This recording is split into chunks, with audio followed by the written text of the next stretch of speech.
call me a god. They call me a god. They call me a god.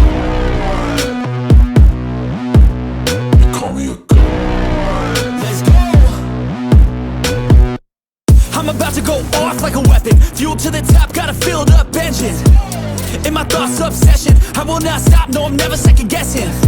I got a God complex. Haters love to hate, but I never feel pressed. Got a lot on my plate, but I never get stressed. I'll take all the pressure like I'm acing this test. Tear it up like I'm Jason. I see the world like it's ready for the taking. I see this place like a game I'm playing. Straight to the bank to collect my payments. No negotiations, it's my way, I was born impatient. And like a damn Freemason, I'll run this nation. They call me a god. They call me a god. They call me a god. They call me a god. I don't know how to stop, I just go till I drop. Whether it's working or shots, give it all that I got. You can watch me work in my element. Anyone in the way is irrelevant. You wanna cross me, cool, not intelligent, cause I don't forget shit like an elephant. Go ahead and tempt me, put it on the line and you'll come up empty. If I got time, I'm deadly. Never caught off guard, no, I'm always ready. I got a hand real steady. Look me in the eye and you'll see no hezzy. About to get real messy, I'll put you in a grave 6 feet like Kenny. They call me a god. They call me a god. They call me a god.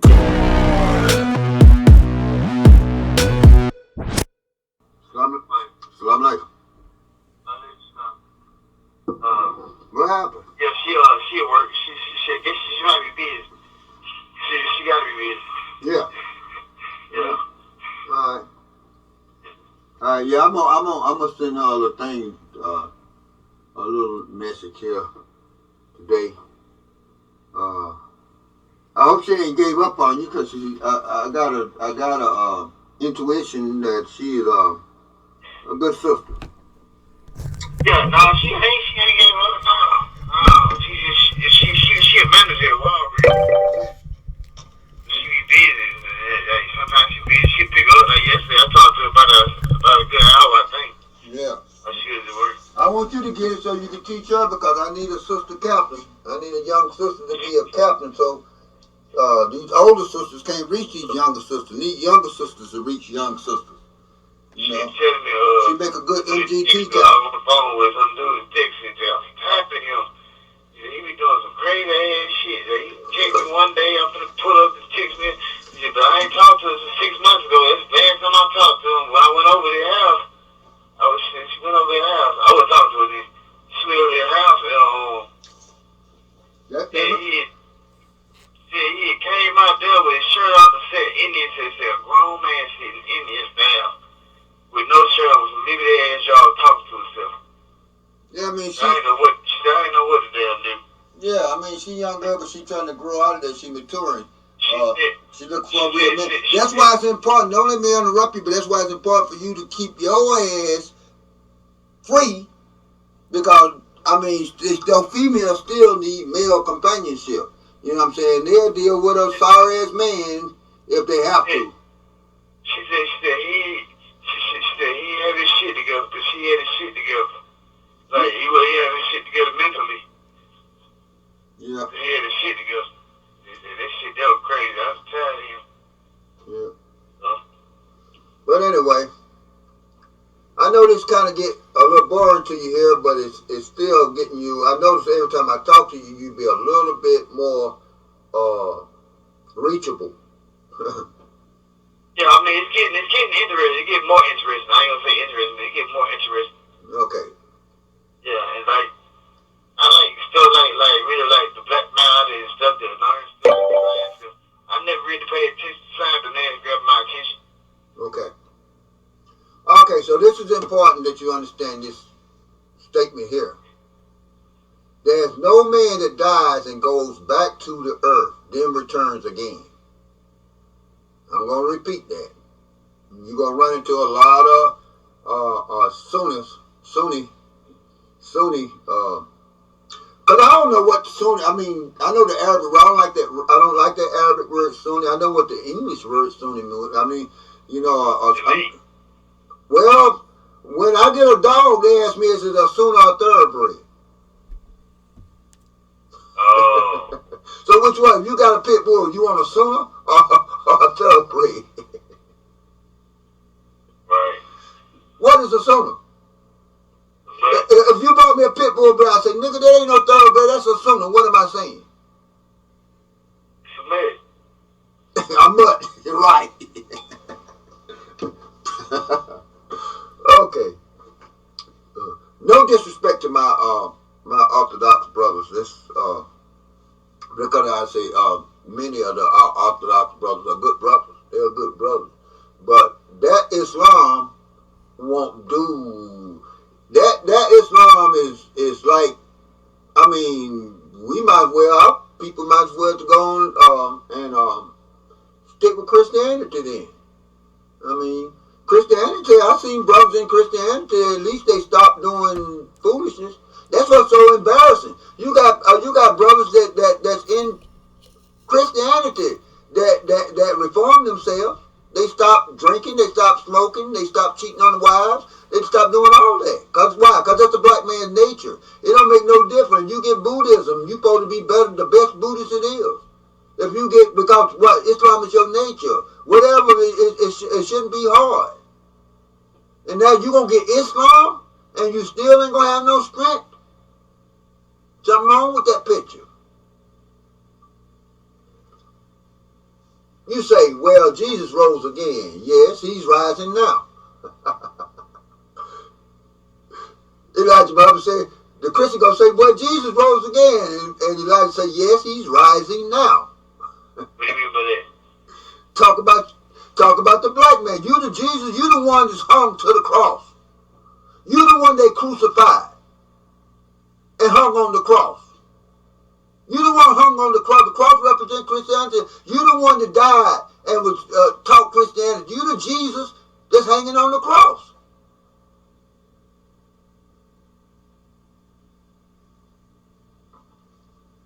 You the Son of God that they crucified. You looking at the picture, but that's a sign of your crucifixion. You the one when Jesus said, you seen me, you seen the Father. That's what you need to be saying. No, you been talking about, I ain't Allah. And Jesus said, when you seen me, you seen the Father. So when you seen me, you seen Allah. That's what he's saying. If you want to see Allah, look at me. Jesus was a black man. He was saying, I am Allah. Not that he was literal the Allah. Is it true that he didn't die on the cross, he died on a tree? No, Jesus was stabbed in the heart. For real? Well, yes. We'll go over the true history of Jesus one day. Jesus was stabbed in the heart with a knife. Yep. And his arms were stretched out like a cross. He was murdered. You say, well, Jesus rose again. Jesus was a Muslim, brother. The resurrection of Jesus means the resurrection of justice among you and me. That's what it means. It doesn't mean that man will come back alive like he once was. He, devil, hoists that sign the cross and tries making you, who he has made blind, deaf, and dumb to the knowledge of truth, believe in it. And you believe just as he says that Jesus will come back and take us all home. Yes, that's right, if you understand.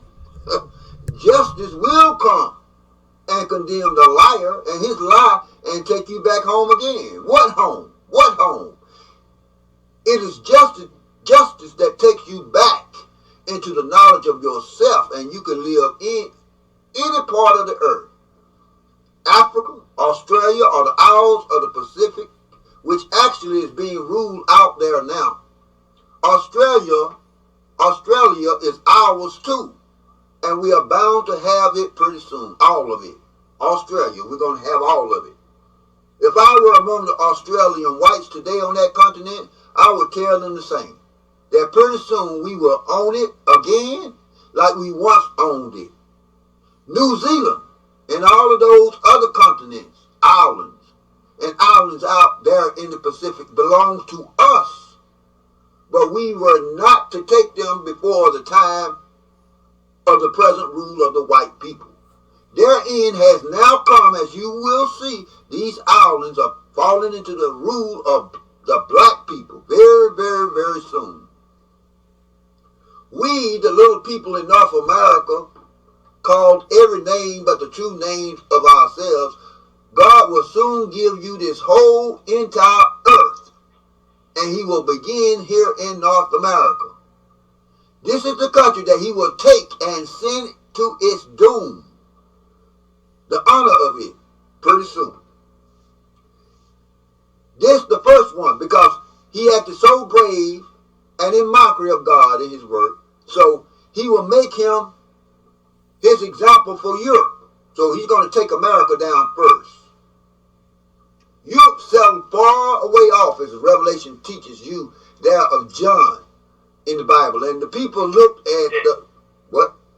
He said he would take America and send it to his dome, but he's going to give it up. Yes. America is going to burn for 390 years. This country here is going to burn for 390 years. There's going to be a shortage cut in the atmosphere, and the fire is going to come 12 miles down, and this whole country is going to burn for 390 years. Literally burn? Literal fire, brother. We're going to burn with it? Are you going to burn if you're not in the place of safety? Yes. Two-thirds of our people are going to go down with the devil. They're going to refuse to leave the devil. But that goes into the subject of the little planet-like ship that white folks see every day and talk about every day in the news. That's out there in space. It's a mile, half by a mile. It's actually like a city. We'll be aboard that. Those of us, the 144,000, will be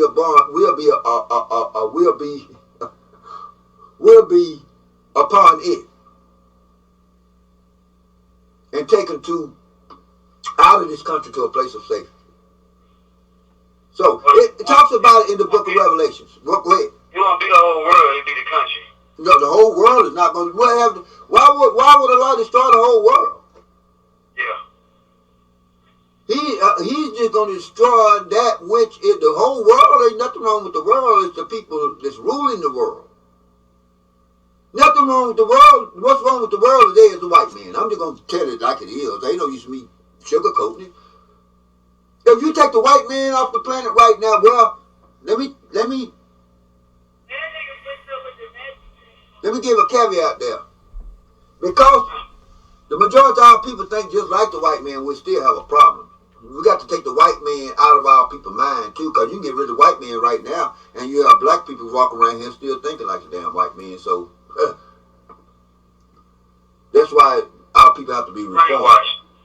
Yes. Because you're not looking at the original black man. When you look at the black man now, you're looking at a dead black man. Grafted. In a sense. Yes. Okay. Mentally grafted. Yes, absolutely. So in the book of Revelation, it talks about it. And it says, and the people looked up. They looked at the smoke of her, talking about Babylon, ascending up forever. And they cried and cast dust on their heads for the loss of her trade they had once had. The Bible said they used to have ships going by sea. This is in Revelation chapter 18.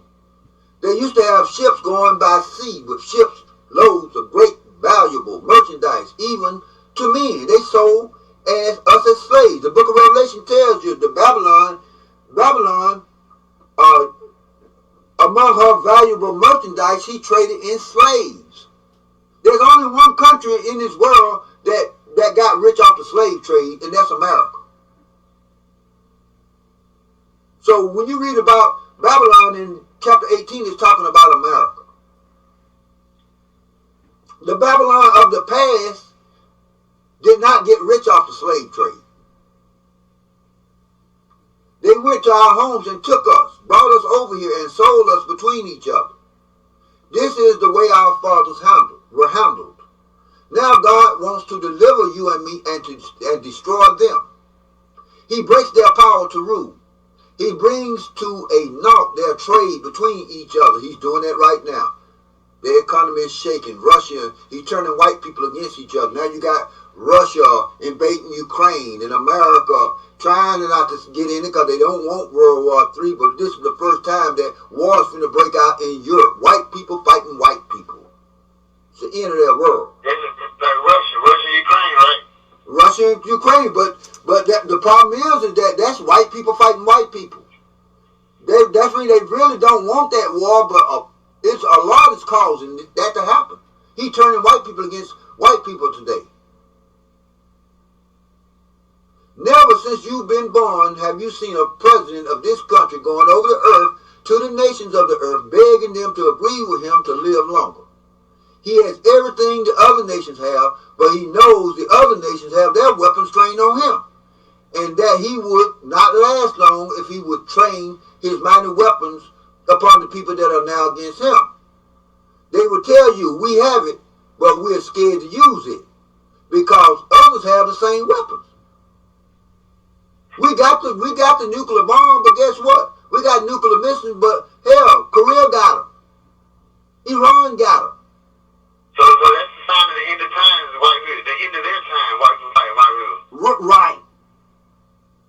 Ain't nobody scared of him no more. They say, okay, nigga, you got your nuclear bomb, we got our nuclear bomb. India got nuclear bombs. So now America can't bully these nations no more because if America used their nuclear bombs and the other nation used their nuclear bombs, that's the end of his civilization. We don't got nothing to lose. The black people of the earth don't got nothing to lose. We ain't in no power. We don't got no economy. So if the World War III break out, we don't got no economy anyway. So we ain't losing no economy. The white man losing the economy. And he cannot survive without an economy. You got me? Yeah. That's why he's pleading with the nation not to use these dreadful destroyers of nations on each other. Whereas we will destroy ourselves if we destroy them. That's what he's thinking.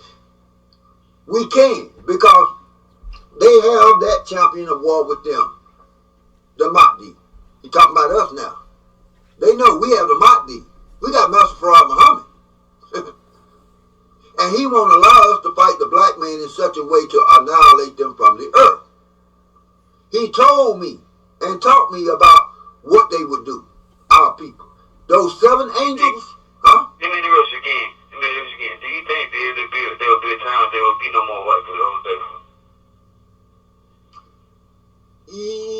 It's going to be so little of them that it'll be, and they won't be in power. It'll be something. Eventually, they're going to cease to exist. Yes, they tell you that themselves. Even if we don't fight a war, if they continue to mix with us in 50 years, they'll cease to exist. Yeah, because we had done a gene. Right. Do you think they're looking for Muhammad? You think the government? You think they're looking for him? They've been looking. Go in the FBI records. It's online. They've been trying to figure out who Master Farad Muhammad. They've been trying to search to find out. They never could find out. He was in their custody. They locked him up in Detroit, and they asked him who he was. He told them, he said, I am Mahdi. I am the supreme being of the universe. Where was that, in Detroit? That was in Detroit, Michigan, yes. Then when he left Detroit, they have not been able to find him. But they didn't let him go, though. Yeah, they let him go. Okay. Of course they let him go. I mean, what did he do? All they locked him up for was teaching black people. They thought he was white. He had been among them. He'd been in their secret meetings. He'd been to their meeting. He thought they were one of them.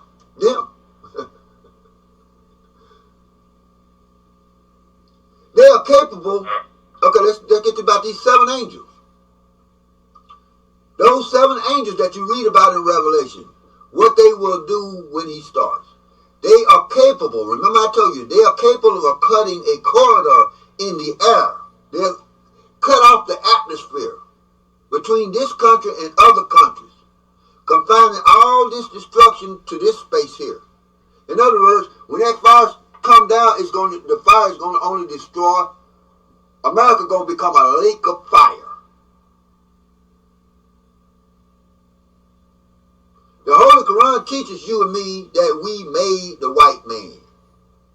This book challenges the white man to prove that we did make him. Who created you? Who made you? Did you make yourself? The Quran asks. No, we made you, is the way it reads. Or did not we make you? The white man knows he came from black man, but he has killed you of that knowledge since he had the use of you for 400 years. He killed you of that knowledge. He had translated the Bible and covered his makings up so cleverly that you, who he had in chains, would never be able to understand it unless God himself came or sent one from himself. So the Holy Quran teaches you here in a prayer that Abraham and Ishmael give to God for our learning. He says, Abraham raised up from among them one from among themselves. And you read that the other night, right? Right? You read that the other night. Abraham said he prayed that Allah would raise up one from among them. Yeah, a messenger. Right. And from among themselves, and teach him the knowledge of the book and the wisdom that he may teach others, his other people, the knowledge of the book. The book is the Bible. And bring them in the knowledge, the true knowledge of it, because they only use its guesses. Well, that's true. The preacher will tell you sometime in his sermon, I fancy, or I think. I fancy or I think it's the same as saying I guess. It means thus and thus. My brothers and sisters, you and myself are lucky to be living in this day, seeing the old world go out and the new world come in. God is so powerful, mighty, that he doesn't want to accept living in a house. He does not want to accept living in a house where his enemy has lived. So he threatens a total destruction. He can build a new one. The Bible says, behold, I make all things new. Old will pass away. He doesn't want to use a lame sheep to eat. Israel was told to not use a lame or afflicted sheep or a calf for sacrifice, and that they must get a healthy one that is not afflicted. This is a picture of the period of the kingdom of the black man. He says in another place, I don't care anything about your offerings to me, your burnt offerings of lambs and calves, because all that is upon 1,000 hills is mine. You don't have to give them to me. I gave them to you. In my time, in my day and time, if you cut off a neck of a cow to sacrifice him to me, it would be just the same as cutting off a dog's head. So he's telling Israel, I don't want your damn sacrifices. I don't want your animal sacrifices. Gradually, he wants to turn us into forsaking the flesh of any animal and give us a better one. He gave Israel better meat. He gave Israel better meat, didn't he? It was such meat that they didn't know what it was, but yet he killed desire for meat. That's when he fed them with manna. They said, I don't know what it is, so they named it manna. They don't know what it is. If he could bring down meat in the desert to save the hungry and draw water out of a rock to quench their thirst, what can he do more for us? I'll tell you, my friend, getting acquainted with God is not like getting acquainted with a common fool. Now, you see how much time I have spent trying to lead you up to the subject I intend to take. I have led you up near the steps which I wanted to, and now see you walking.